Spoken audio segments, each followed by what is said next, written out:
ಚಿಂತಿಸುತ್ತಾ ಇದ್ದೆ. ಇವತ್ತು ಅದರ ಒಂದು ಕಂಟಿನ್ಯೂಯೇಷನ್. ಒಂದು ಡಿಸೈಪಲ್ ಯಾರಾಗ್ಬೋದು, ಯಾರಾಗಬಾರದು ಎಂಬುದನ್ನು ಕುರಿತು, ಹೇಗಿರಬೇಕು ಎಂಬುದನ್ನು ಕುರಿತು ನಾವು ಚಿಂತಿಸುವ ದಿನವಾಗಿದೆ ಇವತ್ತು. ಪ್ರಿಯರೇ, ನಾವು ವಿಮೋಚನಾ ಕಾಂಡಕ್ಕೆ ಬರೋಣ. ವಿಮೋಚನಾ ಕಾಂಡ 33ನೇ ಅಧ್ಯಾಯಕ್ಕೆ ಬರೋಣ. ದಯವಿಟ್ಟು ನಿಮ್ಮ ಕೈಯಲ್ಲಿ ಜೊತೆಗೆ ಬೈಬಲ್ ಎರಡು ಟ್ರಾನ್ಸ್ಲೇಷನ್ ಇದ್ರೆ ಎರಡು ಜೊತೆಗೆ ಇಟ್ಟಿರಿ. ಸೊ ನಮ್ಗೆ ಸ್ವಲ್ಪ ಕ್ಲಾರಿಟಿ ಜಾಸ್ತಿ ಇರುತ್ತದೆ. ವಿಮೋಚನಾ ಕಾಂಡ 33ನೇ ಅಧ್ಯಾಯ 1ನೇ ವಾಕ್ಯದಿಂದ ಓದೋಣ. ಮೋಶೆಗೆ ಸರ್ವೇಶ್ವರ ಸ್ವಾಮಿ ಹೇಳಿದ ಮಾತುಗಳಿವು. ನೀನು ಈಜಿಪ್ಟಿನಿಂದ ಕರೆತಂದ ಜನರನ್ನು ನಿನ್ನ ಸಂಕಟ ಕರೆದುಕೊಂಡು ಈ ಸ್ಥಳ ಬಿಟ್ಟು ತೆರಳು. ನಾನು ಅಬ್ರಹಾಂ, ಇಸಾಕ್, ಯಾಕೋಬ್ ಎಂಬುವರೊಡನೆ ಅವರ ಸಂತತಿಯವರಿಗೆ ಕೊಡುವುದಾಗಿ ಪ್ರಮಾಣ ಮಾಡಿದ ನಾಡಿಗೆ ಹೊರಟು ಹೋಗು. Praise the Lord. ಪ್ರಿಯರೇ, ಇಲ್ಲಿ ದೇವರು ಮೋಶೆಗೆ ಹೇಳ್ತಾ ಇದ್ದಾರೆ. ಏನ್ ಹೇಳ್ತಾ ಇದ್ದಾರೆ? ಜನರು ನಿನ್ನ ಸಂಗಡ ಕರೆದುಕೊಂಡು ಹೋಗು, ಸ್ಥಳ ಬಿಟ್ಟು. ನೀನು ಜನರನ್ನು ಎಲ್ಲಿಗೆ ಕರ್ಕೊಂಡು ಹೋಗ್ಬೇಕು? ಈಜಿಪ್ಟ್ ಅಂದ್ರೆ ಅವರು ಆ ದಾರಿಯಲ್ಲಿ ಹೋಗ್ತಾ ಇದ್ದಾರೆ. ಅವರನ್ನು ನೀವು ಆ ವಾಗ್ದತ್ತ ನಾಡಿಗೆ ಕರ್ಕೊಂಡು ಹೋಗ್ಬೇಕು. ಹಾಲು ಜೇನು ಹರಿಯುವ ಅಬ್ರಾಹಮನಿಗೂ ಇಸ್ಹಾಕನಿಗೂ ಯಾಕೋಬನಿಗೆ ವಾಗ್ದಾನ ಮಾಡಿದ ಆ ದೇಶಕ್ಕೆ ನೀವು ಕರ್ಕೊಂಡು ಹೋಗಿ ಎಂದು ದೇವರು ಮೋಶೆಗೆ ಹೇಳುತ್ತಾ ಇದ್ದಾರೆ. ಓಕೆ, ಶ್ರದ್ಧೆಯಿಂದ ಈ ಒಂದು ಭಾಗ ಓದಬೇಕು. 2ನೇ ವಚನ ಓದಿ ಸಿಸ್ಟರ್. ನಾನು ಒಬ್ಬ ದೂತನನ್ನು ನಿನಗೆ ಮುಂದಾಗಿ ಕಳಿಸಿ ಕಾನಾನ್ಯರನ್ನು, ಆಮೋರಿಯರನ್ನು, ಹಿತ್ತಿಯರನ್ನು, ಫೆರೆಜೀಯರನ್ನು, ಹಿವಿಯರನ್ನು ಹಾಗೂ ಯೆಬೂಸಿಯರನ್ನು ಅಲ್ಲಿಂದ ಹೊರದೂಡುವೆನು. ನಾನು ಒಂದು ದೂತನನ್ನು ಕಳುಹಿಸಿ ನೀವು ಹೋಗುವ ದಾರಿಯಲ್ಲಿರುವ, ನೀವು ರೀಚ್ ಆಗುವ ದಾರಿಯಲ್ಲಿರುವ ಶತ್ರು ರಾಜ್ಯಗಳನ್ನು ಸೋಲಿಸುತ್ತೇನೆ. ಮುಂದುವರಿಸಿ 3ನೇ ವಚನ. ಅದು ಹಾಲು ಜೇನು ಹರಿಯುವ ಶ್ರೀಮಂತ ನಾಡು. ನಾನು ಸ್ವತಃ ನಿಮ್ಮ ಸಂಗಡ ಬರುವುದಿಲ್ಲ, ಏಕೆಂದರೆ ನೀವು ನನ್ನ ಆಜ್ಞೆಗೆ ತಲೆಬಾಗದ ಹಠಮಾರಿ ಜನ. ದಾರಿಯಲ್ಲಿ ನಾನು ನಿಮ್ಮನ್ನು ಸಂಹರಿಸಬೇಕಾಗಬಹುದು. ನೋಡಿ, ಇಲ್ಲಿ ದೇವರು ಹೇಳ್ತಾ ಇದ್ದಾರೆ, ಆ ಊರು ಹೇಗೆ ಇದೆ? ಹಾಲು ಜೇನು ಹರಿಯುವ ಊರು. ನಾನು ಸೊ ಈಗ ನಿಮ್ಮನ್ನ ಅಲ್ಲಿಗೆ ಕರ್ಕೊಂಡು ಹೋಗ್ತೀವಿ, ಆದ್ರೆ ನಾನು ನಿಮ್ಮ ಮಧ್ಯೆ ಬರಲ್ಲ.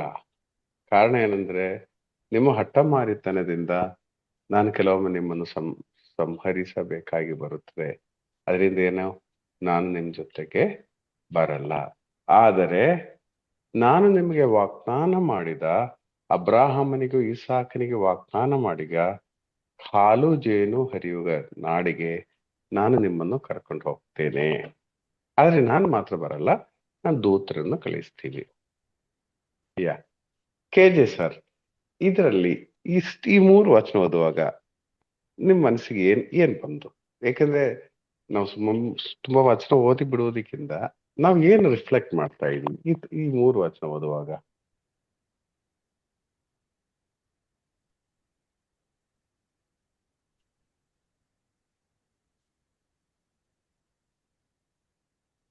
KJ sir, okay. ಜೋಕಿಂಗ್ ಬರೋದು, ನಿಮ್ ಮನಸ್ಸಿಗೆ ಏನ್ ಬಂತು ಈ 3 ವಚನ ಓದುವಾಗ? ದೇವರು ಮುನ್ನಡೆಸ್ತಾರೆ, ಆದ್ರೆ ದೂತರನ್ನು ಕಳಿಸ್ತಾರೆ. ಅಂದ್ರೆ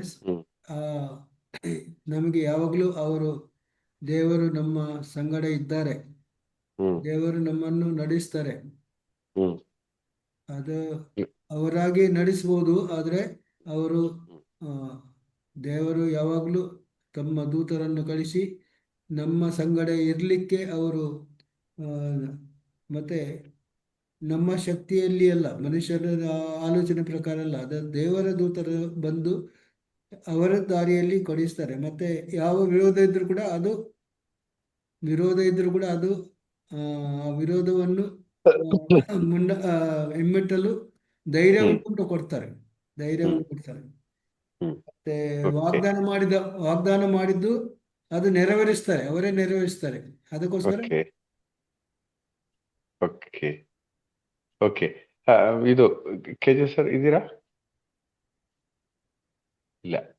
ಓಕೆ, ಇದು ಹರ್ಷ, ನಿಮ್ ಮನಸ್ಸಿಗೆ ಏನ್ ಬರ್ತಾ ಇದೆ ಈ 3 ವಚನ ಓದುವಾಗ? ಸರ್, ಇಲ್ಲಿ ಸರ್ವೇಶ್ವರನಿಗೆ ಎಲ್ಲ ಗೊತ್ತು ನಮ್ಮ ಬಗ್ಗೆ ಎಲ್ಲ. ಹ್ಮ್ ಆದ್ರೆ ಅವ್ರು ಓಕೆ ನೋಡಿ ಇಲ್ಲಿ ಹೇಳ್ತಾ ಇದಾರೆ ಕ್ಲೀನ್, ಒಂದು ವಿಷಯ ಕ್ಲೀನ್ ಹೇಳ್ತಾರೆ ಅಂದ್ರೆ, ಇವ್ರು ಹಠಮಾರಿ ಜನ, ನಾನು ಇವ್ರ ಜೊತೆ ಇದ್ರೆ ಇವ್ರನ್ನ ನಾಶ ಮಾಡ್ಬಿಡ್ತೀನಿ ಅಂತ ಹೇಳ್ಬಿಟ್ಟು. ಆದ್ರೆ ಅವ್ರನ್ನ ಪ್ರೀತಿನ ಪ್ರಕಟಿಸ್ತಾ ಇದಾರೆ, ಒಂದು 2ನೇ ಕಾರ್ಯ. ಮತ್ತೆ ಇಲ್ಲಿ 2 ವಿಷಯ ತುಂಬಾ ಕ್ಲಿಯರ್ ಆಗಿ ಹೇಳ್ತಾರೆ. ಒಂದು, ಅವ್ರು ನೀವ್ ವಾಗ್ದಾನ ಮಾಡಿದ 100% ಮಾಡೇ ಮಾಡ್ತಾರೆ. ಒಂದು ವಿಷಯ ಓಕೆ ನಿನ್ನ ಸಲ್ಲಿಸ್ತೀನಿ ನಾನು ಅಂತ ಹೇಳ್ಕೊಡ್ತಾ ಇದ್ದಾರೆ. ಅವ್ರು ಓಕೆ ಇನ್ನೂ ಹೊರಟೇ ಇಲ್ಲ ಬ್ರದರ್, ಅವ್ರು ಇನ್ನೂ ಹೊರಟೇ ಇಲ್ಲ. ಆದ್ರೂ 40 ವರ್ಷ ಏನೇನಾಗ್ತದೆ ಅಂತ ಎಲ್ಲಾ ಪ್ಲಾನ್ ಅವ್ರ ತಲೆ ಒಳಗಡೆ ಇದೆ. Okay Shashikala sister? ಬ್ರದರ್, ಇದು ಹೆಂಗೆ ಅಂತ ಅನ್ಸುತ್ತೆ.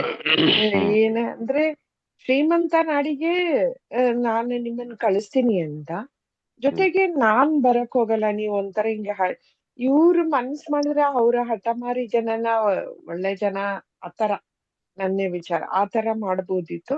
ಆದ್ರೆ ನಾ ಬಂದ್ರೆ ಏನಾದ್ರೂ ಮಾಡ್ಬಿಡ್ತೀನೋ ಏನಂತ ಒಂಥರ ಮಿಕ್ಸ್ಡ್ ಆಫ್ ಎರಡೂನು ಇದ್ದು ಅನ್ನಂಗೆ.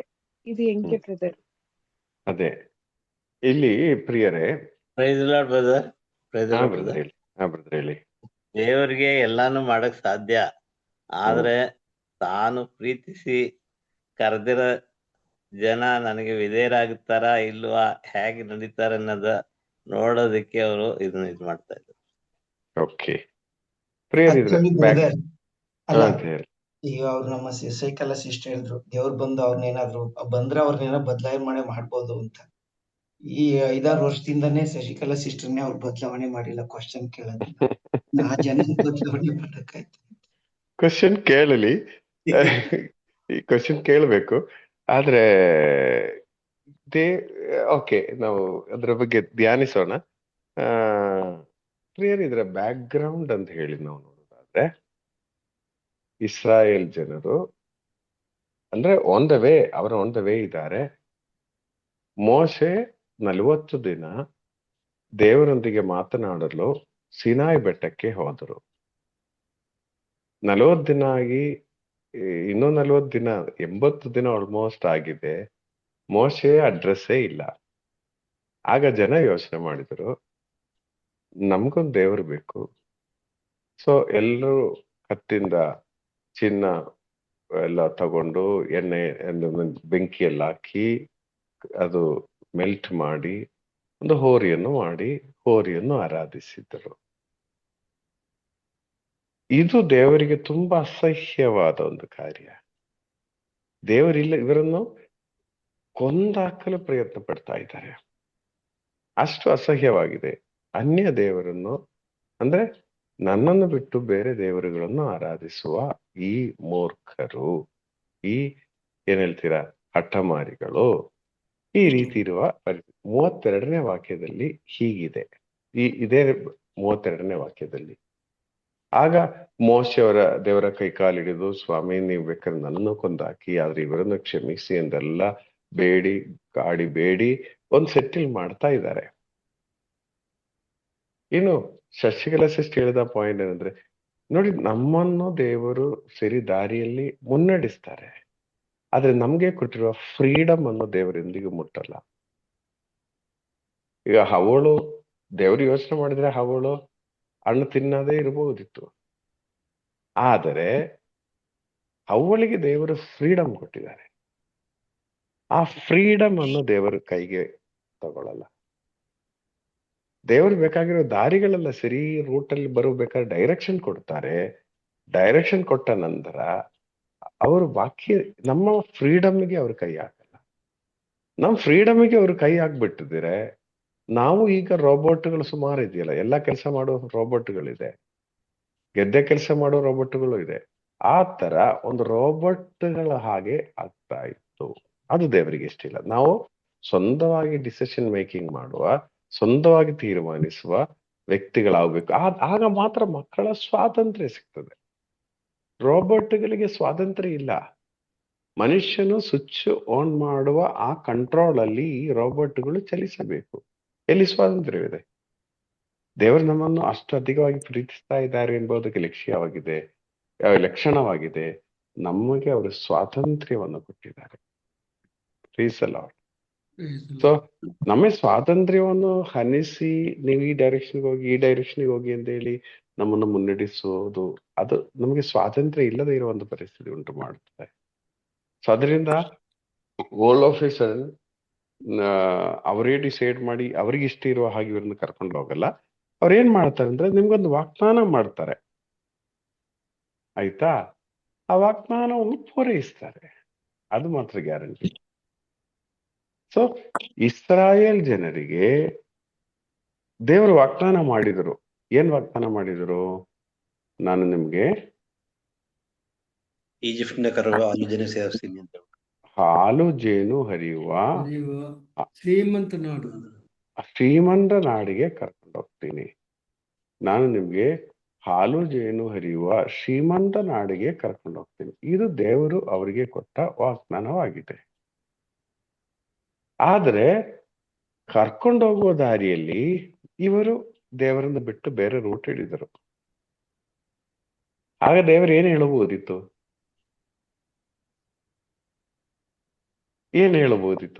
ನೀವು ಅಲ್ಲೇ ಹೇಳ್ ಮತ್ತ್ ಕೇಳಿಲ್ಲ ಅಂದ್ರೆ ನಿಮ್ನ ಕರ್ಕೊಂಡು ಹೋಗಲ್ಲ. ನಾನು ಹೇಳಿದ ಮಾತು ನೀವು ಕೇಳಲ್ಲ, ಅದರಿಂದ ನಿಮ್ಗೆ ಯಾವ ಹಾಲು ಜೇನು ಹರಿಯೋ ನಾಡು ಇಲ್ಲ, ಎಲ್ಲಿ ಬೇಕಾದ್ರೆ ನೀವು ಹೋಗಿ ಸಾಯಿರಿ ಅಂತ ಹೇಳ್ಬೋದಿತ್ತು. ಆದ್ರೆ ದೇವರು ಏನ್ ಹೇಳ್ತಾ ಇದ್ದಾರೆ, ಇದು ನೀವು ಅರ್ಥ ಮಾಡಬೇಕು. ದೇವರು ಏನ್ ಹೇಳ್ತಾ ಇದ್ದಾರೆ? ನಾನ್ ಬಂದ್ರೆ ನಿಮ್ಮೆಲ್ಲ ಸಮರ್ಸ್ಬಿಡ್ತೀನಿ, ಅದಕ್ಕೆ ನಾನ್ ಬರಲ್ಲ ಅಂತ ಹೇಳ್ತಾರೆ. ಅಲ್ಲಲ್ಲ, ಅದಕ್ಕೆ ಮುಂಚೆ ಮೊದಲನೇ ವಾಕ್ಯದಲ್ಲೇ ನಿಮ್ಮನ್ನ ಕರ್ಕೊಂಡು ಹೋಗ್ತೀನಿ, ಅಲ್ಲಿ ನಾನು ನಿಮ್ಗೆ ವಾಗ್ದಾನ ಮಾಡಿದ ನಾಡಿಗೆ ಕರ್ಕೊಂಡು ಹೋಗ್ತೀನಿ. ಇವರ ವಿಷಯ ನೋಡಿ, ಇವರು ವಿಗ್ರಹ ಆರಾಧನೆ ಮಾಡಿ ಅನ್ಯ ದೇವರುಗಳನ್ನು ಆರಾಧಿಸಿ ನಿಲ್ಲುವ ಈ ಜನರು ದೇವರಿಗೆ ಅಷ್ಟು ಕೋಪ ಅವಸ್ಥೆಯಲ್ಲಿರುವಾಗ ದೇವರು ಹೇಳ್ತಾ ಇದ್ದಾರೆ, ನಾನು ವಾಗ್ದಾನ ಮಾಡಿದ ನಾಡಿಗೆ ಕರ್ಕೊಂಡು ಹೋಗ್ತೀನಿ. ಈ ಫಸ್ಟ್ ವಚನ ಓದುವಾಗ ನಿಮ್ ಮನಸ್ಸಿಗೆ ಏನ್ ಬರುತ್ತಾ ಇದೆ? ನಮ್ಮನ್ನ ದೇವರು ಪ್ರೀತಿ ಮಾಡ್ತಾರೆ. ಅವರು ನಾವು ಏನೇ ಮಾಡಿದ್ರು ಅವರು ನಮ್ಮನ್ನು ಕೈ ಬಿಡುವುದಿಲ್ಲ. ಸರ್ ಇನ್ನೊಂದು ಸರ್, ದೇವರು ಅವ್ರಿಗೆ ವಾಗ್ದಾನ ಮಾಡಿದ್ದಾರೆ. ಅಬ್ರಾಹ್ಮ, ಯಾಕೋಬ್, ಇಸಾಕ್ಗೆ ವಾಗ್ದಾನ ಮಾಡಿದ್ದಾರೆ. ನಮ್ಮ ದೇವರು ವಾಗ್ದಾನ ಉಳ್ಳ ದೇವರು, ಅದನ್ನ ನೆರವೇರಿಸ್ತಾರೆ. ಸೊ ಅವರು ಅಂದ್ರೆ ಈಗ ನಾವು ಮನುಷ್ಯರಾದ್ರೆ ಏನ್ ಮಾಡ್ತೀವಿ? ನಾನು ವಾಗ್ದಾನ ಮಾಡಿದ್ದೇನೆ, ನಾನು ಇಷ್ಟು ಕೊಡ್ತೀನಿ ಅಂತ ಹೇಳಿದ್ದೇನೆ, ಆದ್ರೆ ಇವರು ಆ ರೂಟಿಗೆ ಬರ್ತಾ ಇಲ್ಲಲ್ಲ.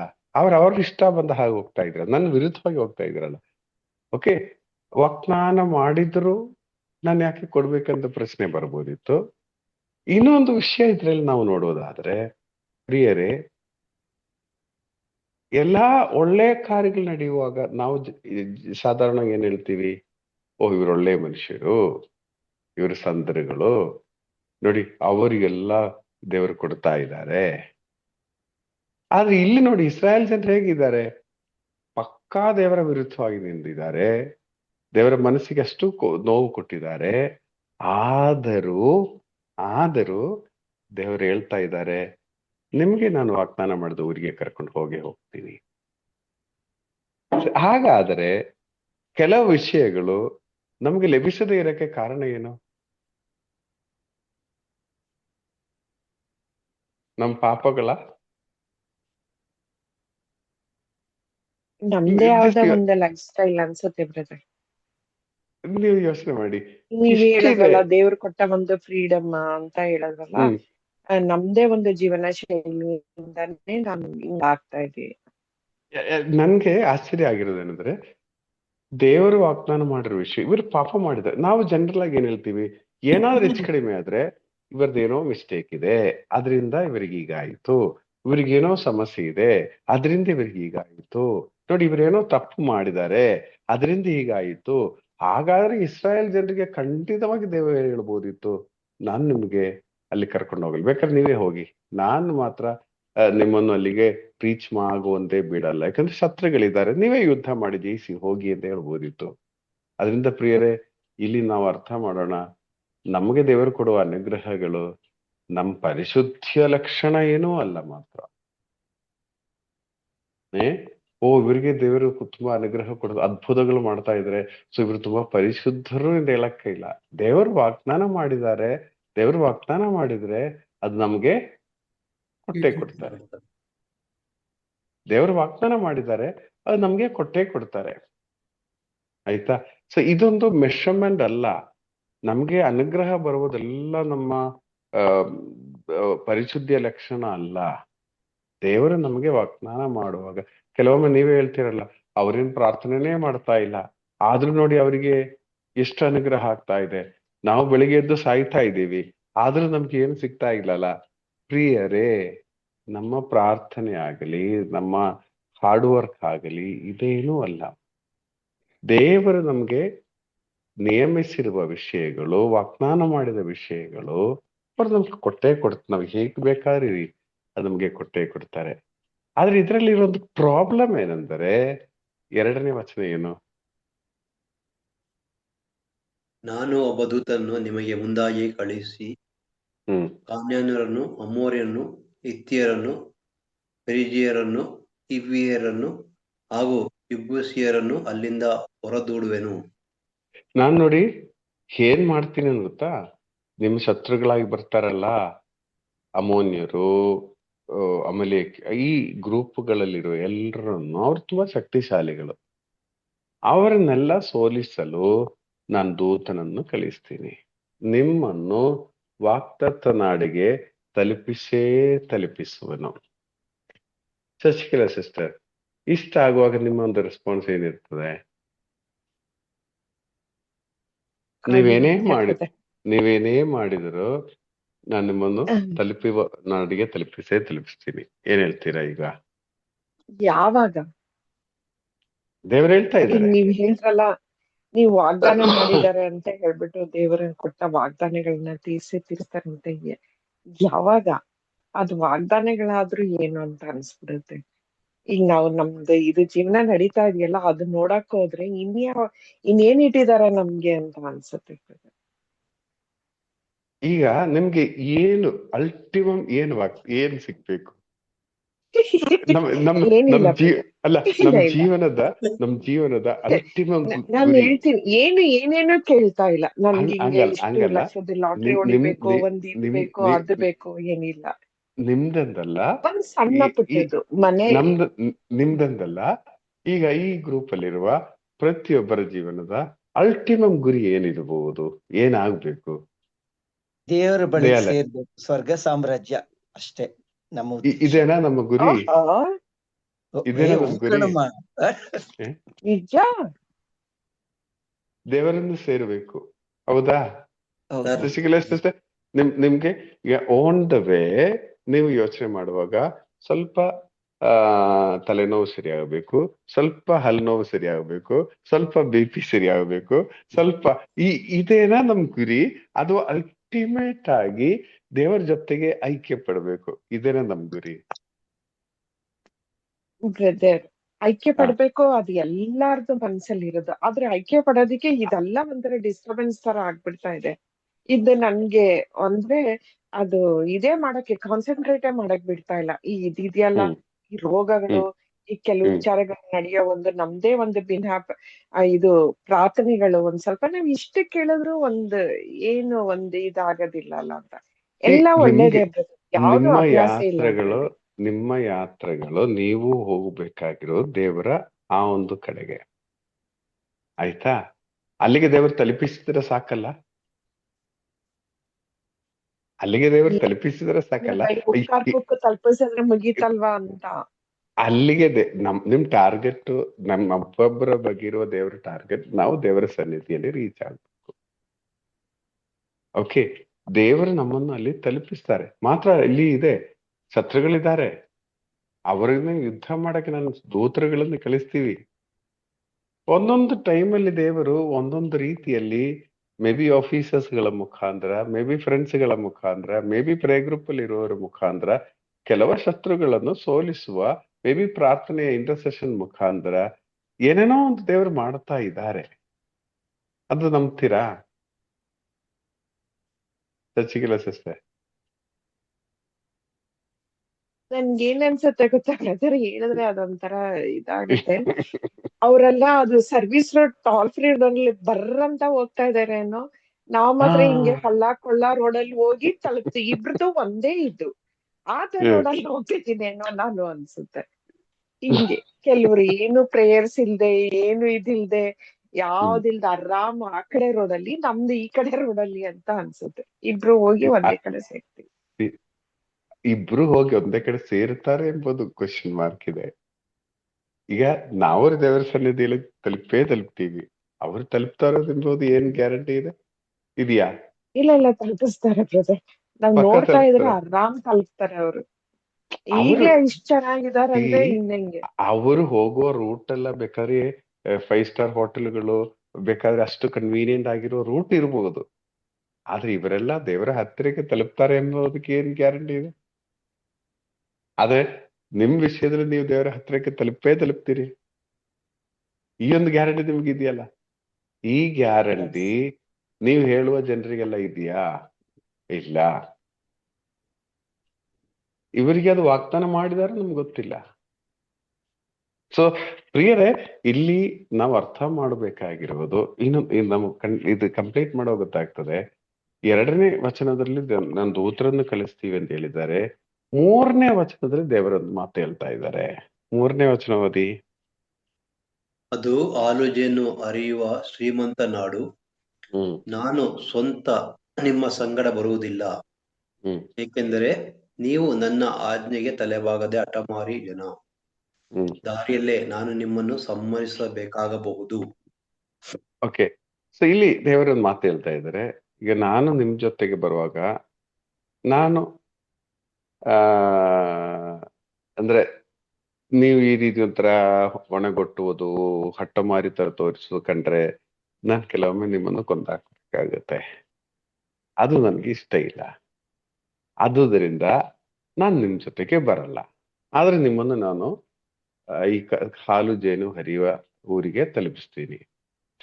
ಶಶಿಕಲಾ ಸಿಸ್ಟರ್, ಈ ವಿಷಯದಲ್ಲಿ ನೀವೇನ್ ಹೇಳ್ತೀರಾ? ಓಕೆನಾ? ಅದೇ ಅಂದ್ರೆ ದೇವ್ರು ಹೆಂಗೆ ನಮ್ಮನ್ನ ಹೆಂಗೆ ಇಷ್ಟಪಡಲ್ವಾ ಅಂತಾನೆ ಒಂದಿಲ್ಲ. ಒಟ್ನಲ್ಲಿ ನಮ್ಗೊಂದ್ ದಡ ತಲುಪಿಸ್ತಾರೆ. ಈ ನಂದದು ಪ್ರಾಮಿಸ್ ಅಂತ ಹೇಳ್ತಾ ಇದ್ದಾರೆ. ಜೇಮ್ಸ್ ಬ್ರದರ್, ನೀವೇನ್ ಹೇಳ್ತೀರಾ? ನಾನು ನಿಮ್ ಜೊತೆಗೆ ಬರಲ್ಲ, ಯಾಕಂದ್ರೆ ನೀವು ಹಠಮಾರಿಗಳು. ನೀವು ಹಠಮಾರಿತನದಿಂದ ಕೆಲವೊಮ್ಮೆ ನನ್ನ ಕೋಪದಿಂದ ನಿಮ್ಮನ್ನು ಕೊಂದಾಕ್ಬೇಕಾಗುತ್ತೆ. ಆದ್ರೆ ನನ್ನ ದೂತರಿದ್ದಾರೆ, ಅವರು ನಿಮ್ಮನ್ನು ದಡ ತಲುಪಿಸ್ತೀವಿ. ನಿಮ್ಮ ಒಂದು ಅನಿಸಿಕೆ ಏನೀಗ? ನೀವು ಆ ಮೋಶೆಯ ಸ್ಥಾನದಲ್ಲಿ ಇದ್ದಿದ್ರೆ ನೀವೇನು ಹೇಳೋರು? ಸೌಂಡ್ ಮ್ಯೂಟ್ ಇದ್ ಮಾಡಿ. ಏನ್ ಬ್ರದರ್?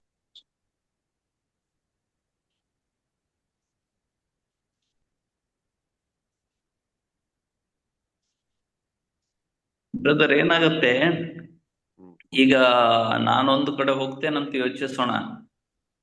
ಅಲ್ಲಿ ಏನ್ ಮಾಡ್ತಾರೆ, ನನಗೊಂದು ಆಮಂತ್ರಣ ಬರುತ್ತೆ, ಅಲ್ಲಿ ಏನಾದ್ರೂ ನಡೆಯುವ ಸಂಗತಿಗಳು ಇರ್ತವೆ ಅಂತೇಳಿ ನಾನು ಹೋಗೋದೇ ಇಲ್ಲ. ಆದ್ರೆ ಬೇರೆಯವರೊಬ್ಬರನ್ನು ಕಳಿಸ್ತೇನೆ ಅಲ್ಲ. ನಮ್ ಜೀವನದಲ್ಲಿ ಏನಾಗುತ್ತೆ ಅಂತ ಹೇಳಿದ್ರೆ, ಕೆಲವೊಮ್ಮೆ ನಮಗೆ ಬೇಡವಾದ ಜಾಗದಲ್ಲಿ ನಮ್ಗೆ ಹೋಗಲೇಬಾರದು ಅನಿಸ್ತದೆ. ಅದೇ ರೀತಿಯಾಗಿ ದೇವರಿಗೂ ಕೂಡ ಅಂತ ಮನಸ್ಸು, ದೇವರಲ್ಲಿ ಪ್ರೀತಿ ಇರ್ತದೆ, ಆದ್ರೆ ಬೇರೆಯವರು ಸಹಾಯಕರನ್ನು ಖಂಡಿತವಾಗಿ ಕಳಿಸ್ತಾರಲ್ವಾ? ಓಕೆ, ಆಕ್ಚುಲಿ ಶಶಿಕಲಾ ಸಿಸ್ಟರ್ಗೆ ಉತ್ತರ ಇಲ್ಲೇ ಇದೆಯಲ್ಲ ಬ್ರದರ್. ನೋಡಿ, ಪರಿಪೂರ್ಣ ಉತ್ತರ ಅವ್ರಿಗೆ ಸಿಕ್ಕಿದೆ. ಇದ್ರಲ್ಲಿ ಏನ್ ಗೊತ್ತಾ, ಅವರು ದೇವ್ರ ಅಂತ ಹೇಳಿದ್ರೆ ಅವ್ರ ಜೊತೆ ನಾನ್ ಬರಲ್ಲ, ಹೀಗಾಗಿ ಅವರು ಸ್ವೇಚ್ಛಾಚಾರಿಯಾಗಿ ಹೋಗ್ಬೋದು. ಇಲ್ಲೇನಾಗಿದೆ, ಶಶಿಕಲಾ ಸಿಸ್ಟರ್ ಹತ್ರ ದೇವ್ರು ಬಂದೇ ಬಿಟ್ಟಿದ್ದಾರೆ. ಹೀಗಾಗಿ ಅವ್ರು ಏನೇ ಮಾಡಿದ್ರು ಸ್ವಲ್ಪ ಕರೆಕ್ಟ್ ಮಾಡ್ಕೊಂಡು ಹೋಗ್ತಾ ಇದ್ದಾರೆ. ಇದೇ ಅಷ್ಟೇ. ಆಕ್ಚುಲಿ ದೇವ್ರು ಬಂದಿಲ್ಲ ಅಂದ್ರೆ ನಾವು ಸ್ವೇಚ್ಛೆಯಾಗಿ ಜೀವಿಸ್ತೀವಿ. ಈಗೇನಾಗಿದೆ, ಕೆಲವು ಸಾರಿ ನಮ್ ಜೊತೆ ಕೆಲವೊಮ್ಮೆ ಸ್ಕೂಲ್ ಟ್ರಿಪ್ ಹೋಗುವಾಗ ಈ ಸ್ಟಾಫ್ಗಳು ಮಕ್ಕಳಿಗೂ ಮ್ಯಾನೇಜರ್ ಇರೋ ಬಸ್ಸಲ್ಲಿ ಅಥವಾ HM ಇರೋ ಬಸ್ಸಲ್ಲಿ ಕೂರಕ್ಕೆ ಇಷ್ಟನೇ ಇರಲ್ಲ. ಫ್ರೀ ಇರಲ್ವಲ್ಲ. ಅವ ಆದಷ್ಟು ಬೇರೆ ಬೇರೆ ಬಸ್ಸಿಗೆ ಹೋಗ್ತಾರೆ ಅಲ್ವಾ? ಯಾಕಂದ್ರೆ ಸ್ವಲ್ಪ ರೂಲ್ಸ್ ಅಂಡ್ ರೆಗ್ಯುಲೇಷನ್ಸ್ ಫಾಲೋ ಆಗಲೇಬೇಕಾಗುತ್ತೆ. ಸೊ ಅದರಿಂದ ಹೋಗ್ಲಿಲ್ಲ ಅಂದ್ರೆ ನಡೆಯುತ್ತೆ ಬ್ರದರ್. ಅದರಿಂದ ಏನ್ ಹೇಳ್ತೀವಿ ಅಂದ್ರೆ ಪರವಾಗಿಲ್ಲ, ನೀವು ಬರ್ದೇ ಇದ್ರೂ ಪರವಾಗಿಲ್ಲ, ನಾವು ಹೋಗ್ತೀವಿ. ಪ್ರಿಯರೇ, ಇದು ನಾವು ಒಂದು ಸ್ಪಿರಿಚುವಲ್ ಆಗಿ ನಾವು ಸೀರಿಯಸ್ ಆಗಿ ತಗೋಬಿಟ್ರೆ ನೋಡಿ, ದೇವರು ಹೇಳ್ತಾ ಇದ್ದಾರೆ ನಾನು ಬರ್ತಾ ಇಲ್ಲ, ನೀವು ಹೋಗಿ, ನಿಮ್ಮನ್ನ ತಲುಪಿಸ್ತೀವಿ. ಕುಟುಂಬದಲ್ಲಿ ಹಾಗೆ ಆಗತ್ತೆ ಬ್ರದರ್. ಹ್ಮ್ ಏನಾಗತ್ತೆ, ಗಂಡನಿಗೆ ಹೋಗ್ಲಿಕ್ಕೆ ಮನಸ್ಸು ಬರೋಲ್ಲ. ಆಮೇಲೆ ಏನ್ ಮಾಡ್ತಾರೆ, ಹೆಂಡತಿನ ಕಳಿಸ್ಬಿಡ್ತಾರೆ, ನೀವು ಹೋಗ್ಬೇಡಿ ಅಂತೇಳಿ. ಅದೇ ರೀತಿ ಆಗತ್ತೆ ಮನುಷ್ಯ ಜೀವನ. ಸೊ ಪ್ರಿಯರೇ, ಇಲ್ಲಿ ನಾವು ನೋಡುವುದಾದ್ರೆ ಇಲ್ಲಿ ದೇವರೆಲ್ಲ ಏನ್ ವಾಗ್ದಾನ ಮಾಡಿದ್ರೆ ಅದು ನಮ್ಗೆ ಕೊಟ್ಟೆ ಕೊಡೋರು, ಆಯ್ತಾ? ಅದು ಬೈ ಹುಕ್ ಆರ್ ಕ್ರೂಕ್. ಆದರೆ ಇಲ್ಲಿರೋಂಥ ದೊಡ್ಡ ಪ್ರಾಬ್ಲಮ್ ಏನಂದ್ರೆ, ದೇವರು ನೋಡಿ, ಅವರು ನಮ್ ಜೊತೆಗೆ ಬರಲ್ಲ ಅಂತ ಹೇಳ್ತಾ ಇದ್ದಾರೆ. ನಿಜ ಹೇಳೋದಾದ್ರೆ, ನಾವು ಇಷ್ಟೊಂದು ಪ್ರಾರ್ಥನೆಯಲ್ಲಿ ಬೆಳೆದವರಾದರೂ ನಮ್ಮ ಮನಸ್ಸಲ್ಲಿರೋ ಒಂದು ಕನ್ಸೆಪ್ಟ್ ಏನಂದ್ರೆ, ಹೇಗೋ ನಾವು ತಲುಪಿದ್ರೆ ಸಾಕು, ಆಯ್ತಾ? ದೇವ್ರ ಜೊತೆಗೆ ಬರದೇ ಇದ್ರೆ ಇಟ್ಸ್ ಓಕೆ, ನಾವು ರೀಚ್ ಆಗ್ಬೇಕು, ತಲುಪಬೇಕು. ಎಷ್ಟೋ ಜನರ ಚಿಂತೆ ಈಗಿದೆ. ಆದ್ರೆ ಇನ್ನೊಂದು ರೀತಿ ನೋಡೋದಾದ್ರೆ, ಇಸ್ರಾಯೇಲ್ ಜನರು ನಮ್ಗಿಂತಲೂ ಸ್ಪಿರಿಚುವಲ್ ಆಗಿ ತುಂಬಾ ಸ್ಟ್ರಾಂಗ್ ಆಗಿದೆ. ಅವ್ರೇನ್ ಹೇಳ್ತಾರೆ ಅಂತ ಗೊತ್ತಾ? 4ನೇ ವಾಕ್ಯದಲ್ಲಿ, ಈ ದುಃಖಕರವಾದ ಮಾತುಗಳನ್ನು ಕೇಳಿ ಇಸ್ರಾಯೇಲರು. ದುಃಖಕರವಾದ ಮಾತೇನು? ಅಲ್ಲಿ ದೇವರು ಬರಲ್ಲ ಅಂತ ಹೇಳಿದಾರೆ. ದೇವರ ಜೊತೆಗೆ ಬರಲ್ಲ ಅಂತ ಹೇಳಿರುವುದು ಇಸ್ರಾಯೇಲ್ ಜನರಿಗೆ ದುಃಖಕರವಾದ ಮಾತಾಯಿತು. ನಾವೇನ್ ಯೋಚನೆ ಮಾಡ್ತೀವಿ, ಅವ್ರು ಬರ್ಲಿ, ಬರದೇ ಇದ್ರಿ ದೂತರನ್ನ ಕಳಿಸ್ತಾ ಇದ್ರಲ್ಲ, ನಮ್ ಸ್ಥಳ ರೀಚ್ ಮಾಡ್ತಾರಲ್ಲ, ನಮ್ ಖುಷಿ ಆಗ್ತದೆ. ಆದ್ರೆ ಪ್ರಿಯರೇ, ಇಸ್ರಾಯೇಲ್ರು ಎಷ್ಟೊಂದು ಆಧ್ಯಾತ್ಮಿಕ ಆಗಿ ಬೆಳೆದವರನ್ನು ಯೋಚನೆ ಮಾಡಿ, ದೇವರು ಬರಲ್ಲ ಅಂತ ಹೇಳಿದ ತಕ್ಷಣ ಅವ್ರಿಗೆ ದುಃಖ ಆಯಿತು, ದುಃಖಕರವಾದ ಮಾತಾಯಿತು, ಅವರಿಗೆ ಬೇಜಾರಾಯಿತು. ಇನ್ನು ಮುಂದುವರಿಸಿ ಓದಿ. ಇಸ್ರಾಯೇಲರು ಶೋಕತಪ್ತರಾದರು, ಒಬ್ಬರು ಒಡವೆ ವಸ್ತುಗಳನ್ನು ಧರಿಸಿಕೊಳ್ಳಲಿಲ್ಲ. ಏಕೆಂದರೆ ಮೋಶೆಯ ಮುಖಾಂತರ ಸರ್ವೇಶ್ವರ, ನೀವು ನನ್ನ ಆಜ್ಞೆಗಳಿಗೆ ಬಗ್ಗದೆ ಹಠಮಾರಿಗಳು, ನಾನು ಕ್ಷಣ ಮಾತ್ರ ನಿಮ್ಮೊಡನೆ ಬರುವುದಾದರೆ ನಿರ್ಮೂಲವಾಗಿ ಬಿಡಿರಿ, ಎಚ್ಚರಿಕೆ. ಆದ್ದರಿಂದ ನಿಮ್ಮ ಒಡವೆ ವಸ್ತುಗಳನ್ನು ತೆಗೆದು ಬಿಡಿ, ನಿಮಗೇನು ಮಾಡಬೇಕೆಂದು ಆಲೋಚಿಸುವೆನು ಎಂದಿದ್ದರು.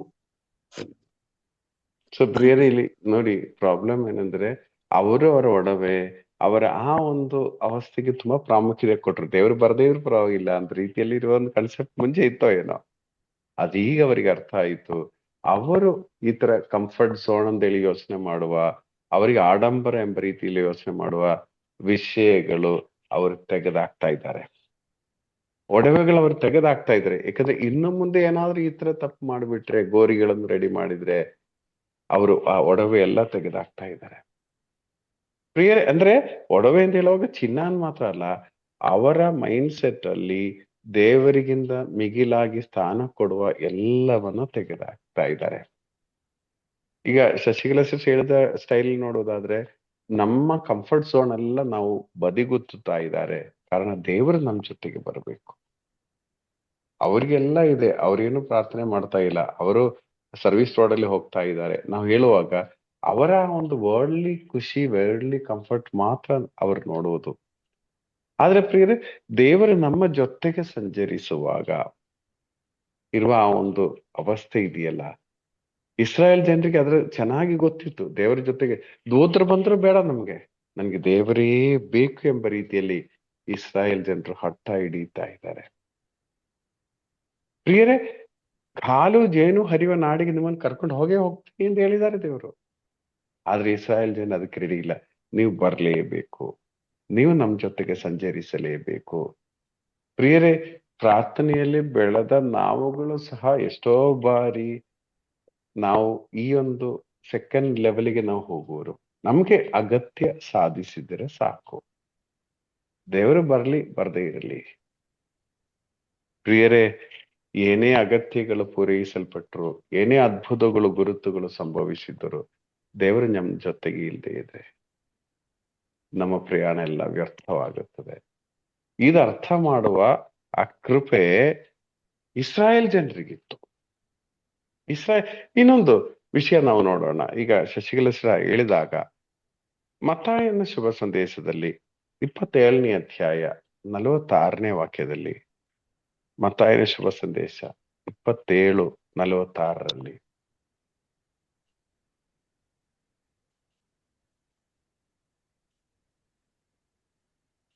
ಸುಮಾರು 3 ಗಂಟೆಯ ಸಮಯದಲ್ಲಿ ಯೇಸು ಸ್ವಾಮಿ, ಏಲಿ ಏಲಿ ಲಾಮ ಸಬಕ್ತಾನಿ, ಅಂದರೆ ನನ್ನ ದೇವರೇ ನನ್ನನ್ನು ಯಾಕೆ ಕೈಬಿಟ್ಟಿರಿ ಎಂದು ಗಟ್ಟಿಯಾಗಿ ಕೂಗಿಕೊಂಡರು. ನನ್ನ ದೇವರೇ ನನ್ನನ್ನು ಯಾಕೆ ಕೈ ಬಿಟ್ಟಿದ್ದೀರಿ ಎಂದು ಗಟ್ಟಿಯಾಗಿ ಕೂಗಿಕೊಂಡರು. ಯಾರು? ಯೇಸು ಸ್ವಾಮಿ, ಲೋಕ ರಕ್ಷಕನು, ಈ ಲೋಕವನ್ನೇ ಸೃಷ್ಟಿಸಿದ ದೇವರು, ಪರಿಪಾಲಿಸುವವರು, ನಮ್ಮ ಮಾನವ ರಕ್ಷಣೆಗಾಗಿ ಬಂದವರು. ಮಾತಾಡುವಾಗೆಲ್ಲ ನನ್ನ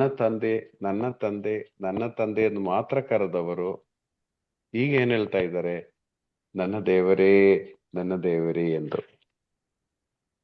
ನನ್ಗೆ ಇದು ನೆನ್ನೆ ನಾನು ಓದುವಾಗ ನನ್ಗೆ ಆಶ್ಚರ್ಯ ಆಯ್ತು.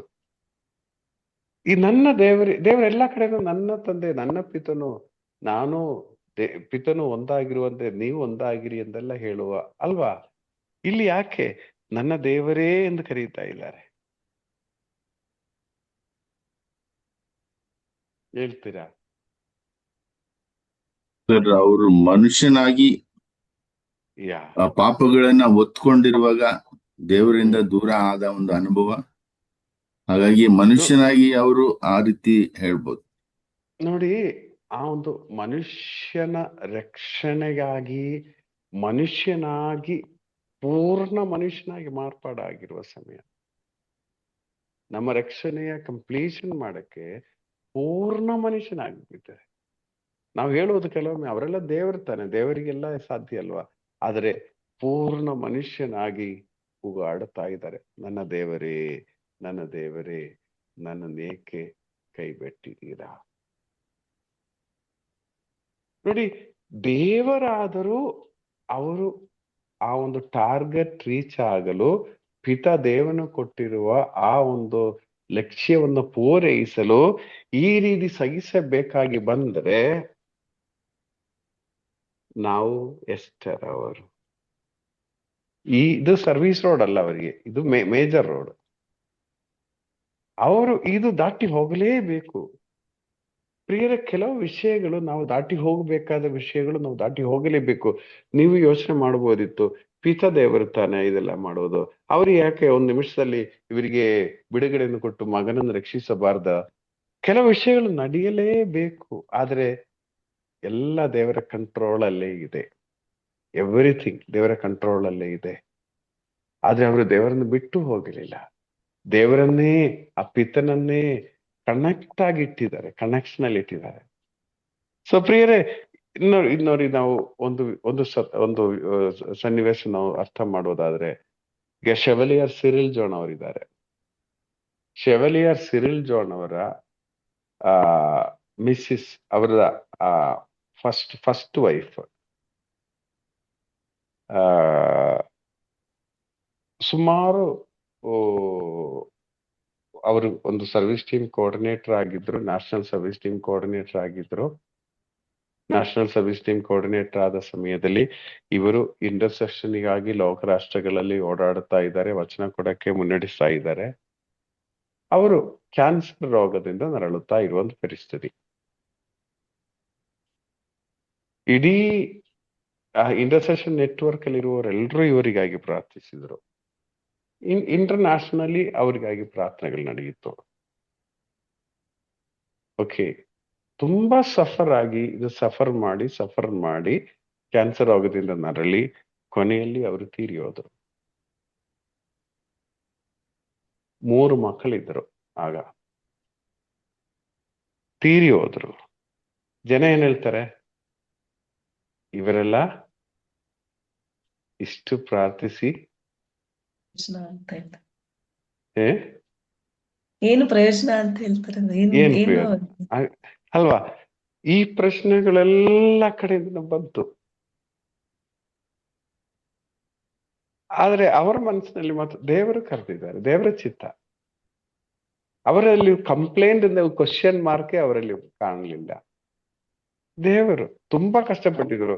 ಅವರೊಬ್ಬರೇ ಪಾರ್ಲಿಮೆಂಟ್ ಅಲ್ಲೂ ಕೆಲಸ ಮಾಡ್ತಾ ಇದ್ರೆ, 3 ಮಕ್ಕಳು ನೋಡ್ಬೇಕು, ಪೇಷಂಟ್ ಆಗಿರೋ ಇವರನ್ನು ನೋಡ್ಬೇಕು, ಎಲ್ಲವೂ ಹೇಗೋ ಬ್ಯಾಲೆನ್ಸ್ ಮಾಡ್ತಾ ಇದ್ರು. 10 ನಿಂದ ಸಮಯಗಳು ಇದೆ ಅವರ ಜೀವನದಲ್ಲಿ. ಆದ್ರೆ ಅವರು ಒಂದು ಕಂಪ್ಲೇಂಟ್ ಆಗಲಿ ಏನೂ ಬರಲಿಲ್ಲ. ನೀವು ಯೋಚನೆ ಮಾಡಿ, ದಾವೀದನು ಯೇಸುಸ್ವಾಮಿಯ ದಾವೀದನು ಯೇಸುಸ್ವಾಮಿ ಕನೆಕ್ಷನ್ ಏನು? ಫ್ಯಾಮಿಲಿ ಅವ್ರ ಹೃದಯವನ್ನು ಅರಿತವನು ಸರ್. ಅವರ ಹೃದಯವನ್ನು ಅರಿತವನು ಅಂದ್ರೆ ಮುತ್ತಾತ ಎಂದು ಹೇಳಬಹುದು ದಾವೀದನು ಅಲ್ವಾ? ದಾವೀದನ ಕುಲಪುತ್ರನೇ ನಾವು ಯೇಸುಸ್ವಾಮಿ ಎಂದು ಕರೀತಾ ಇದ್ದಾರೆ. ಸೊ ಆ ವ್ಯಕ್ತಿ ಹೇಗೆ ಇರಬೇಕಿತ್ತು? ಪ್ರಿಯರೇ, ನೀವು ಯೋಚನೆ ಮಾಡಿ. ಇಸ್ರಾಯೇಲಿನ ಅರಸನಾಗಿ ದೇವರ ಅಭಿಷೇಕಿಸಿದರು.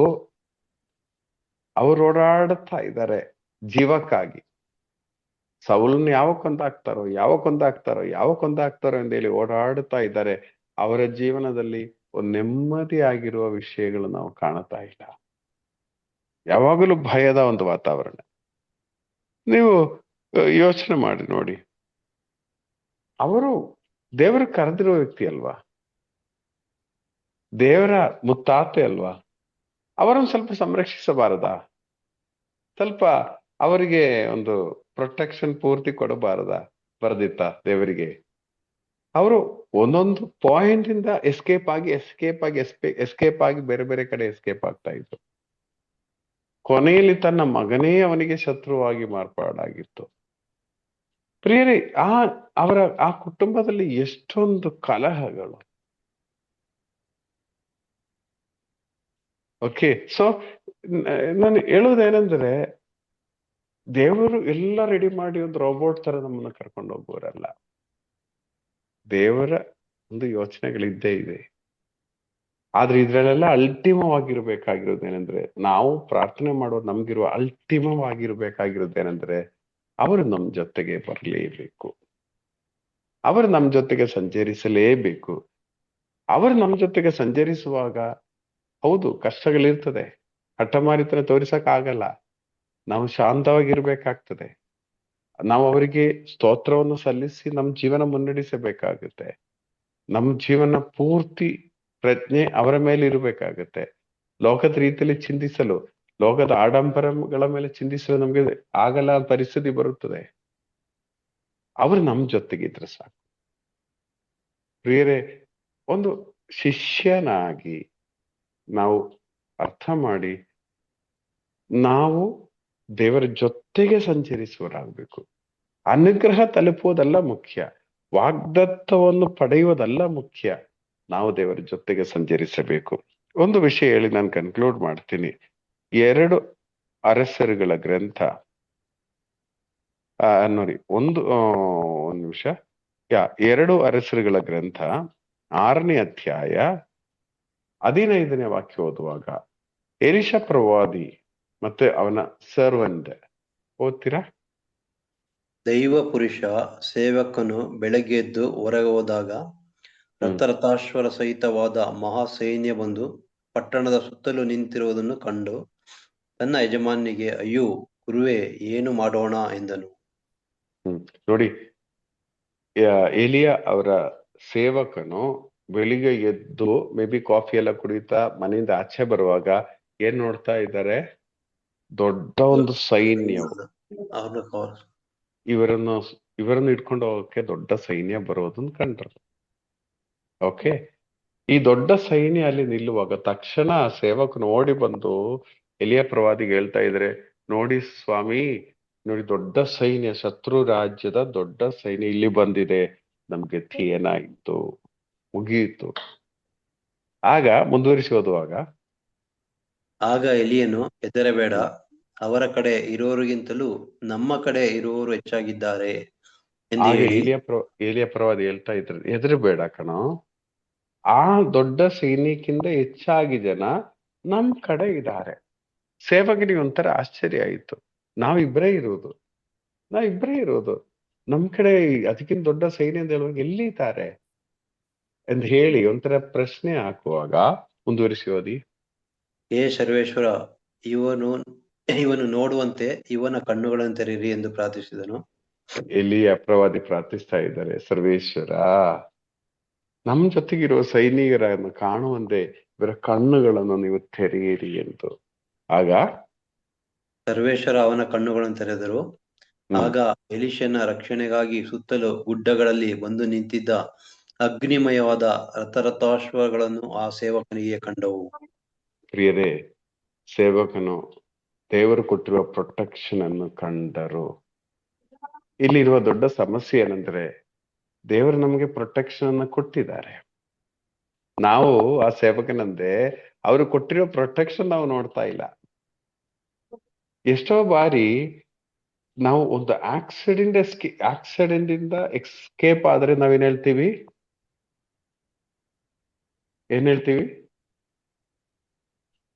ದೊಡ್ಡ ಆಕ್ಸಿಡೆಂಟ್ ಆಗಬೇಕಿತ್ತು, ಒಂದು ಇದು ಘಾಟ್ ಸೆಕ್ಷನ್ ಅಲ್ಲಿ ಹೋಗುವಾಗ ದೊಡ್ಡ ಆಕ್ಸಿಡೆಂಟ್ ಆಗಬೇಕಿತ್ತು, ಹೇಗೋ ದೇವರು ನಮ್ಮನ್ನು ಅಲ್ಲಿಂದ ಸೇವ್ ಮಾಡಿದ್ದಾರೆ.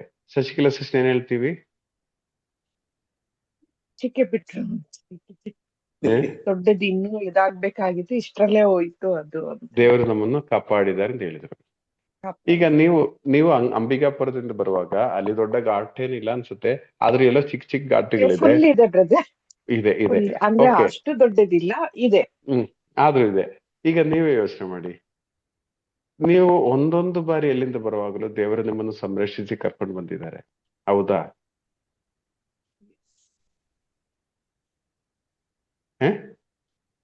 ಹೌದು ಬ್ರದರ್, ಹೌದು. ಯಾವತ್ತಾದ್ರೂ ದೇವರಿಗೆ ಥ್ಯಾಂಕ್ಸ್ ಹೇಳಿದಿರಾ? ಸ್ವಾಮಿ, ಇವತ್ತು ನನ್ನ ಸಂರಕ್ಷಿಸಿ ಆಕ್ಸಿಡೆಂಟ್ ಆಗದೆ ಕರ್ಕೊಂಡು ಬಂದಿದ್ದೀರಲ್ಲ ಅಂತೇಳಿ ಯಾವತ್ತಾದ್ರೂ ಥ್ಯಾಂಕ್ಸ್ ಹೇಳಿದಿರಾ?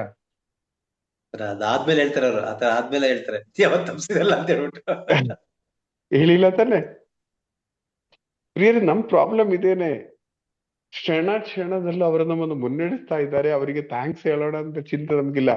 ಏನೋ ಇನ್ನೊಂದು ಗಾಡಿ ಅಡ್ಡ ಬಂತು, ಏನೋ ತಾಗಬೇಕಿತ್ತು, ತಾಗಲಿಲ್ಲ, ಆಗ ಮಾತ್ರ ದೇವರೇ ಸ್ತೋತ್ರ, ನೀವು ನಮ್ಮನ್ನು ಕಾಪಾಡಿದಿರಲ್ಲ. ಪ್ರಿಯರೇ, ನಮ್ಗೆ ಸುತ್ತಲೂ ಆಗ್ನೇಯ ರಥಗಳಿದೆ ಸಂರಕ್ಷಣೆ ಮಾಡಲು, ನಾವು ಅದನ್ನು ಕಾಣುತ್ತಾ ಇಲ್ಲ. ನಾವು ನೋಡೋದು ನಮ್ಗೆ ಬರುವ ಈ ತಲೆನೋವು, ಸ್ವಲ್ಪ ಆ ಸಮಸ್ಯೆ, ಸ್ವಲ್ಪ ಈ ಸಮಸ್ಯೆ, ಇದೇ ನಾವು ನೋಡ್ತಾ ಇರೋದು. ನಮ್ ಕಣ್ಣಿನಿಂದ ಕಾಣದೇ ಇರುವ ದೊಡ್ಡ ಒಂದು ಸಂರಕ್ಷಣೆ ನಮ್ ಸುತ್ತಲೂ ಇದೆ. ಸೊ ಅದರಿಂದ ಪ್ರಿಯರೇ, ನಾವು ಇವತ್ತು ಒಂದು ಡಿಸೈಪಲ್ ಆಗಿರ್ಬೇಕಾದ್ರೆ ನಮ್ ಚಿಂತೆ ಇದೇ ಆಗ್ಬೇಕು, ಸ್ವಾಮಿ ನೀವು ನನ್ನ ಜೊತೆಗೆ ಸಂಚರಿಸಬೇಕು. ಜೋಬನ ಸುತ್ತಲೂ ದೇವರ ಸಂರಕ್ಷಣೆ ಇತ್ತು, ದೇವರ ಜೊತೆಗೆ ಸಂಚರಿಸುತ್ತಾ ಇತ್ತು. ಸೈತಾನ ತುಂಬಾ ಪ್ರಯತ್ನ ಪಟ್ಟ, ಏನು ಮಾಡಕ್ಕಾಗಿಲ್ಲ. ಜೋಬನ ಮನೆ ಎಂಟ್ರಿ ಮಾಡಕ್ಕಾಗಿಲ್ಲ. ಆಗ ಸೈತಾನ ದೇವರ ಹತ್ರನೇ ಹೋಗಿ ಹೇಳ್ತಾ ಇದ್ದ, ನಮ್ಗೊಂದು ಎಂಟ್ರಿ ಕೊಡಿ ಅಲ್ಲಿಗೆ, ದೇವರು ಹೇಳಿದ್ರು, ಸರಿ, ಅವರ ಜೀವ ಮಾತ್ರ ಮುಟ್ಟಬೇಡಿ. ಪ್ರಿಯರೇ, ದೇವರು ಅಲೌ ಮಾಡದೇ ಇರುವ ಯಾವ ವಿಷಯಗಳು ನಿಮ್ ಜೀವನದಲ್ಲಿ ಬರಲ್ಲ. ಒಂದು ವೇಳೆ ನಿಮ್ ಜೀವನದಲ್ಲಿ ಆ ವಿಷಯಗಳು ಬಂದರೆ ನೀವೇನರ್ಥ ಮಾಡಬೇಕು? ಅದು ದೇವರು ಅಲೌ ಮಾಡಿದ್ದಾರೆ. ದೇವರದ ಅಲೌ ಮಾಡುವುದಾದ್ರೆ ಅದನ್ನು ಫೇಸ್ ಮಾಡುವ ಶಕ್ತಿಯೂ ಸಹ ಅವರು ನಮ್ಗೆ ಕೊಡುತ್ತಾರೆ. ಅದರಿಂದ ಪ್ರಿಯರೇ, ಪ್ರತಿಯೊಂದು ದಿನವೂ ಎದ್ದು ದೇವರಿಗೆ ಸ್ತೋತ್ರ ಮಾಡಲು ಕರೆಯಲ್ಪಟ್ಟವರು ನಾವು. ಕ್ಷಣದಲ್ಲೂ ದೇವರಿಗೆ ಸ್ತೋತ್ರ ಮಾಡಲು ಕರೆಯಲ್ಪಟ್ಟವರು ನಾವು. ಸ್ತೋತ್ರ ಮಾಡದೇ ಇರುವಾಗ, ದೇವರನ್ನು ಮರೆತು ಬಿಡುವಾಗ, ಮೆತ್ತಿಗೊಂದು ನೆನಪಿಸಲು ಒಂದು ವಿಷಯ ತರ್ತಾರೆ ಅಷ್ಟೇ.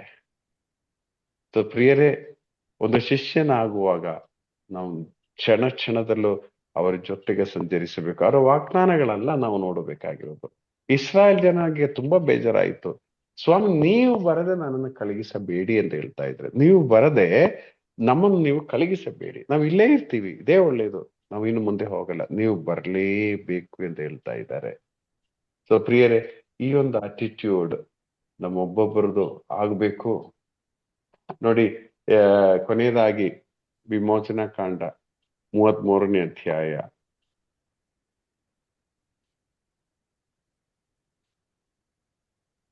12ನೇ ವಾಕ್ಯ ಓದಿ. ಮೋಶೆ, ಸರ್ವೇಶ್ವರ ಸ್ವಾಮಿಗೆ ಈ ಜನರನ್ನು ಇಂಥ ನಾಡಿಗೆ ನಡೆಸಿಕೊಂಡು ಹೋಗಬೇಕೆಂದು ನನಗೆ ನೀವು ವಿಧಿಸಿದಿರಿ. ನನ್ನ ಸಂಗಡ ಬೇರೆ ಯಾರನ್ನು ಕಳುಹಿಸುವಿರೆಂದು ನನಗೆ ತಿಳಿಸಲಿಲ್ಲ. ನಿನ್ನನ್ನು ಹೆಸರಿಡಿದು ಗುರುತಿಸಿದ್ದೇನೆ. ನಿನಗೆ ನನ್ನ ದಯೆ ದೊರಕಿದೆ ಎಂದು ಹೇಳಿದ್ದೀರಿ. ನನಗೆ ನಿಮ್ಮ ದಯೆ ದೊರಕಿದೆ, ಆದರೆ ನಾನು ನಿಮ್ಮನ್ನು ಬಲ್ಲವನಾಗಿರುವಂತೆ ನಿಮ್ಮ ಮಾರ್ಗವನ್ನು ನನಗೆ ತೋರಿಸಿರಿ. ಆಗ ನಿಮ್ಮ ದಯೆ ನನಗೆ ದೊರಕಿದೆ ಎಂದು ತಿಳಿದುಕೊಳ್ಳುತ್ತೇನೆ. ಈ ಜನ ನಿಮ್ಮ ಪ್ರಜೆ ಎಂಬುದನ್ನು ನೆನಪಿನಲ್ಲಿಡಿ ಎಂದು ಅರಿಕೆ ಮಾಡಿದನು. ಮುಂದುವರಿಸಿ 14-15 ವಚನಗಳು. ಅದಕ್ಕೆ ಸರ್ವೇಶ್ವರ, ನನ್ನ ಪ್ರಸನ್ನತೆ ನಿನ್ನ ಜೊತೆಯಲ್ಲಿ ಬರುವುದು, ನಾನು ನಿನಗೆ ವಿಶ್ರಾಂತಿ ನೀಡುವೆನು ಎಂದರು. ಆಗ ಮೋಶೆ, ನೀವೇ ನಮ್ಮ ಸಂಗಡ ಬಾರದೆ ಹೋದರೆ ನಮ್ಮನ್ನು ಇಲ್ಲಿಂದ ಕಳುಹಿಸಬೇಡಿ. ನನಗೂ ನಿಮ್ಮ ಪ್ರಜೆಗಳಾದ ಇವರಿಗೂ ನಿಮ್ಮ ಅನುಗ್ರಹ ದೊರಕಿದೆ ಎಂಬುದು ನೀವೇ ನಮ್ಮ ಸಂಗಡ ಬರುವುದರಿಂದಲೇ ಹೊರತು ಬೇರೆ ಯಾವುದರಿಂದ ತಿಳಿದೀತು. ನೀವು ಬರುವುದರಿಂದ ನಾನು ನೀವು ಯೋಚನೆ ಮಾಡಿ ಪ್ರಿಯರೇ, ನಿಮ್ಗೆ ಹಾಲು ಜನಿಯುವ ಹರಿಯುವ ನಾಡಿಗೆ ಕರ್ಕೊಂಡು ಹೋಗ್ತೀವಿ ಎಂಬುದು ಅವರಿಗೆ ಮುಖ್ಯ ಅಲ್ಲ. ಮೋಶೆ ಹೇಳ್ತಾ ಇದ್ರೆ, ನೀವು ನಮ್ ಜೊತೆಗೆ ಬರದೇ ಇದ್ರೆ ನೀವು ನಮ್ಮನ್ನು ಕಳಿಸಬೇಡಿ, ನೀವು ನಮ್ ಜೊತೆಗೆ ಬರಲೇಬೇಕು. ಹಠ ಹಿಡಿತಾ ಇದ್ದಾರೆ. ಹಾಲು ಜನಿ ಹರಿಯುವ ನಾಡು ಅದು ಬೇರೆ ವಿಷಯ, ಆದ್ರೆ ನೀವು ನಮ್ ಜೊತೆಗೆ ಬರ್ಬೇಕು. ವಚನ ಹೇಳ್ತಾ ಇದೆ 15ನೇ ವಚನದಲ್ಲಿ, ನೀವು ನಮ್ ಜೊತೆಗೆ ಬರೋದಾದ್ರೆ ನಾವು ಈ ಭೂಮಿಯಲ್ಲಿ 16ನೇ ವಚನದಲ್ಲಿ ಎಲ್ಲಾ ಜನರಿಗಿಂತಲೂ ಶ್ರೇಷ್ಠತೆಯುಳ್ಳವರಾಗುವಿರಿ. ಹೌದು, ನೀವು ನಮ್ ಜೊತೆಗೆ ಬಂದ್ರೆ ಸರ್ವಿಸ್ ರೋಡಲ್ಲಿ ಹೋಗಕ್ಕಾಗಲ್ಲ, ನಾವು ಗಟ್ಟರ್ ರೋಡಲ್ಲಿ ಹೋಗ್ಬೇಕಾಗ್ತದೆ. ನೋ ಪ್ರಾಬ್ಲಮ್, ನೀವು ನಮ್ ಜೊತೆಗೆ ಬಂದ್ರೆ ಸಾಕು, ನಾವು ಈ ವಿಶ್ವದಲ್ಲಿ ಅತಿಶ್ರೇಷ್ಠತೆ ಉಳ್ಳವರಾಗ್ತೇವೆ. ಪ್ರಿಯರೇ, ಇದು ನಮ್ ಪ್ರಾರ್ಥನೆ ಆಗ್ಬೇಕು. ನಮ್ ಜೀವನದಲ್ಲಿ ಅವರು ನಮ್ ಜೊತೆಗೆ ಸಂಚರಿಸಬೇಕು. ಒಂದು ಶಿಷ್ಯನಾಗಿರುವಾಗ ನಮ್ ಜೊತೆಗೆ ಅವರು ಸಂಚರಿಸದೆ ಅದ್ಭುತಗಳು ಗುರುತುಗಳು ನಮ್ ಜೊತೆಗೆ ಸಂಚರಿಸಿದರೆ, ಅಥವಾ ನಾವು ಡೆಸ್ಟಿನಿಯನ್ನು ತಲುಪೋದಾದ್ರೂ ಸಹ, ನಾವು ಹೇಳೋ ವಿಷಯಗಳೆಲ್ಲ ನಡೆದರು, ದೂತರನ್ನು ಕಳಿಸ್ತಾರೆ ಅವರು, ನಾವು ಹೇಳುವುದೆಲ್ಲ ಸಾಧಿಸಿ ಕೊಡುವ ದೂತರುಗಳನ್ನು ಕಳಿಸ್ತಾರೆ. ಆದ್ರೆ ಅದು ಮುಖ್ಯವಲ್ಲ. ನಮ್ಗೆ ಮುಖ್ಯವಾಗಿರ್ಬೇಕಾಗಿರೋದು ದೇವರು ನಮ್ಮ ಜೊತೆಗೆ ಸಂಚರಿಸಬೇಕು. ದೇವರು ಸಂಚರಿಸದೇ ಇದ್ರೆ ನಾವು ಅಲ್ಲೇ ನಿಲ್ಲುವುದು ಉತ್ತಮ. ಪ್ರಿಯರೇ, ಈ ಕೃಪೆ ದೇವರು ನಮ್ಗೆ ದೇಹ ಪಾಲಿಸಲಿ. Praise the Lord. KJ sir. Praise the Lord sir. Praise the Lord. ಪ್ರಿಯರೇ, ಇವತ್ತಿನ ಈ ಡಿಸೈಪಲ್ಶಿಪ್, ಶಿಷ್ಯರಾಗುವ ಒಂದು ಯೋಗ್ಯತೆ, ಅದು ಹೇಗೆ ಎಂಬುದನ್ನ ಈ ಒಂದು ವಿಮೋಚನಾ ಕಾಂಡ ಅಧ್ಯಾಯ 33 1-3 ಫಸ್ಟ್, ಆಮೇಲೆ 15-16 ಈ ವಾಕ್ಯಗಳಲ್ಲಿ ನಮಗೆ ತಿಳಿಸ್ಕೊಟ್ಟಿದ್ದಾರೆ. ಒಬ್ಬ ಶಿಷ್ಯನಾದವನಿಗೆ ಬಹಳ ಮುಖ್ಯವಾದ ಕಾರ್ಯ ಏನು ಅಂದ್ರೆ ದೇವರೊಂದಿಗೆ ಸಂಚರಿಸುವುದು, ದೇವರ ಪ್ರಸನ್ನತೆಯಲ್ಲೇ ಸದಾ ಇರುವುದು. ಅದಕ್ಕೋಸ್ಕರ ಅವರು ಮೊದಲು ಆ 3 ವಾಕ್ಯಗಳನ್ನ ತಗೊಂಡ್ರು. ಆ ಒಂದು ಘಟನೆ, ಒಂದು ಸ್ಥಳದಲ್ಲಿ ಬೀಡ್ಬಿಟ್ಟಿದ್ದಾರೆ, ಮತ್ತೆ ಅಲ್ಲಿಂದ ಹೊರಡಬೇಕು. ದೇವರು ಬಂದು ಮೋಸೆ ಕರೆದು ಹೇಳ್ತಾ ಇದ್ದಾರೆ, ನೀವು ಹೊರಡಿ, ಓಕೆ, ವಾಗ್ದತ್ತ ನಾಡಿಗೆ ನಿಮ್ಮನ್ನ ಸೇರಿಸ್ತೀನಿ, ಅಲ್ಲಿರುವ ಎಲ್ಲರನ್ನ ಜನರನ್ನ ನಿರ್ಮೂಲ ಮಾಡಿ ನಿಮಗೆ ಅಲ್ಲಿ ತಲುಪಿಸ್ತೀನಿ, ಅಲ್ಲಿ ಸಮೃದ್ಧವಾದ ನಾಡೋದು ಹೇಳ್ತಾರೆ. ಆದರೆ ನಾನು ನಿಮ್ ಜೊತೆಗಿರಲ್ಲ, ಕಾರಣ ನೀವು ಹಠಮಾರಿಗಳು. ಒಂದ್ ವೇಳೆ ನಾನು ನಿಮ್ ಜೊತೆಗಿದ್ರೆ ನೀವು ಹಠಮಾರಿತನ ನೋಡಿ ನನಗೆ ಸಿಟ್ಟು ಬಂದು ನಿಮ್ಮನ್ನ ನಿರ್ನಾಮ ಮಾಡಿದ್ರೆ ಮಾಡ್ಬಿಡ್ಬೋದು. ಹಾಗಾಗಿ ನಾ ಬರೋದಿಲ್ಲ. ಸೊ ಅಲ್ಲಿ ವಾಗ್ದತ್ತ ನಾಡು ಓಕೆ, ನಮ್ಗಾದ್ರೆ ಹೌದು, ಓಕೆ, ಪರವಾಗಿಲ್ಲ, ನೀವು ಬರ್ದಿದ್ರು ಪರವಾಗಿಲ್ಲ, ಒಟ್ ನಾವು ಅಲ್ಲಿಗೆ ಸೇರ್ಬೇಕಲ್ಲ, ಅಲ್ಲಿಗೆ ಸೇರಿಸ್ತಿರಲ್ಲ, ಅಷ್ಟು ಸಾಕು ಅಂತ ನಾವು ತೃಪ್ತಿ ಪಟ್ಕೋತಿದ್ವಿ. ಆದರೆ ಈ ಜನರ ಒಂದು ಅಭಿಪ್ರಾಯ, ಅವರು ನಮಗಿಂತ ಆಧ್ಯಾತ್ಮಿಕವಾಗಿ ಬೆಳೆದವರು, ಅದನ್ನ ತೋರಿಸ್ತದೆ ಇಲ್ಲಿ. ಅವರು ಹೇಳ್ತಾ ಇದ್ದಾರೆ, ಇಲ್ಲ, ನೀವು ಜೊತೆಗೆ ಬರಲೇಬೇಕು. ಸೊ ಇಲ್ಲಿ ಈವನ್ ಮೋಸೆ ಕೂಡ ಅದು ಫೈನಲ್ ಆಗಿ ಹೇಳ್ತಾರೆ ಅಲ್ಲಿ ಕನ್ಕ್ಲೂಷನ್ ಅಲ್ಲಿ, ಈ ವಚನಗಳನ್ನ ತೆಗೆದು ನಮ್ಗೆ ತೋರಿಸ್ಕೊಟ್ರು. ಆ ಫೈನಲ್ ಆಗಿ ಆ ಜನರ ಮನೋಭಾವ ಹೇಗಿತ್ತು, ಆದ್ರೆ ಅವರು ದೇವರಿಲ್ಲದೆ ಹೊರಡ್ಲಿಕ್ಕೆ ಸಿದ್ಧರೇ ಇಲ್ಲ. ಸೊ ಹಾಗೆ ಒಬ್ಬ ಶಿಷ್ಯನಾದವನಿಗೆ ಆ ಅವನನ್ನು ದೇವರು ತಲುಪಿಸ್ತಾರೆ, ಎಲ್ಲಿ ತಲುಪಿಸ್ಬೇಕು, ಸ್ವರ್ಗ ಸಾಮ್ರಾಜ್ಯ ತಲುಪಿಸ್ತಾರೆ. ಆದರೆ ಜೊತೆಯಲ್ಲಿ ಹೋಗ್ಲಿಲ್ಲ ಅಂದ್ರೆ ಅದು ಕಷ್ಟ ಆಗ್ತದೆ. ನಾವು ಎಲ್ಲಿ ಬಿದ್ದೋಗ್ತೀವೋ ಗೊತ್ತಿಲ್ಲ, ಅಥವಾ ಬರುವ ಆ ಅಡೆತಡೆಗಳನ್ನ ಹೇಗೆ ಎದುರಿಸ್ತೀವಿ ಅಂತ ಗೊತ್ತಿಲ್ಲ. ಆದರೆ ದೇವರು ನಮ್ಮ ಜೊತೆ ಇರಲೇಬೇಕು. ಹಾಗೆ ಅವರು ಮತ್ತಾಯ 27:46, ಪ್ರಭು ಯೇಸು ಸ್ವಾಮಿ, ನನ್ನ ದೇವರು ನನ್ನನ್ನು ಏಕೆ ಕೈ ಬಿಟ್ಟಿದ್ದು, ಇಲ್ಲಿವರೆಗೂ ಅಪ್ಪ ನಾನು ನೀವು ಒಂದೇ ಅಂತ ಜೊತೆಯಲ್ಲೇ ಹೇಳ್ತಾ ಇದ್ದವ್ರು, ಈಗ ದೇವ್ರನ್ನ ಎಲ್ಲೋ ದೂರ ಇಟ್ಟು ಕೇಳ್ತಾ ಇದ್ದಾರೆ, ನನ್ನ ದೇವರು ನನ್ನ ಏಕೆ ಕೈ ಬಿಡಿ. ಯಾಕಂದ್ರೆ ಇಲ್ಲಿ ದೇವರು ಯೇಸು ಸ್ವಾಮಿ ಸಂಪೂರ್ಣ ಮನುಷ್ಯರಾಗಿದ್ರು. ಆ ಪಾಪಗಳನ್ನ ಹೊತ್ತುಕೊಂಡು ಅದು ಬಲಿಯಾಗುವಾಗ ಸಂಪೂರ್ಣ ಮನುಷ್ಯರಾಗಿದ್ರು. ಆ ಮನುಷ್ಯತ್ವದಲ್ಲಿ ಅವ್ರು ದೇವರನ್ನ ಕೂಗ್ತಾ ಇದ್ದಾರೆ ಅಂತ. ಹಾಗೆ ಸಿರಿಲ್ ಜಾನ್ ಅವರ ಒಂದು ಉದಾಹರಣೆಯನ್ನು ಕೊಟ್ಟರು. ಎಷ್ಟೊಂದು ಸಹನೆಗಳು ಅವರಿಗೆ.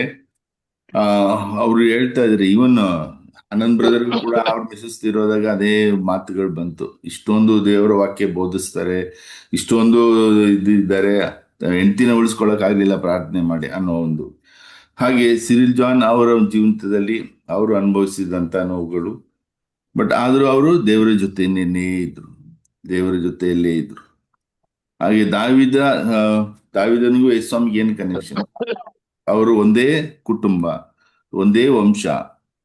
ಸೊ ದಾವಿದನ ಕುಲಪುತ್ರರೇ ಅಂತ ಯೇಸುಸ್ವಾಮಿನ ಕರೀತಾ ಇದ್ರು. ಈಗ ದಾವಿದನ ದೇವರಿಗೆ ಇರುವಂತ ಸಂಬಂಧವನ್ನು ನಾವು ನೋಡಿ, ದಾವಿದನಷ್ಟೇ ದೇವರ ಜೊತೆಯಲ್ಲಿ ಇದ್ದ. ಎಷ್ಟೇ ಕಷ್ಟಗಳು ಬಂದ್ರು, ಅವನ ಕುಟುಂಬದಲ್ಲಿ ಎಷ್ಟೋ ತೊಂದರೆಗಳು ಕಷ್ಟಗಳನ್ನು ಅನುಭವಿಸಿದ್ರು ಅವ್ರ ದೇವ್ರ ಜೊತೆಯಲ್ಲಿ ಇದ್ದ.